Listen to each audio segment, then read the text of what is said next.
Okay, I've been trying to start this thing for the past 5 minutes. I'm going to give it another go. If it doesn't, I'm going to show you the trick how to do it.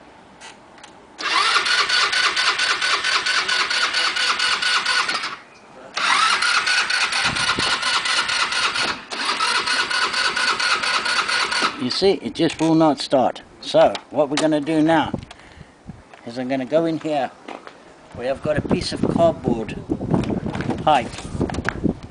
See, I've got a bit of cardboard tubing that I picked up and I've cut down. Put it on the tank. Put it over the tank. Take the keys out, sorry. Put them back in here. Alright. Turn it on. Blow in the tank. Push and start at the same time.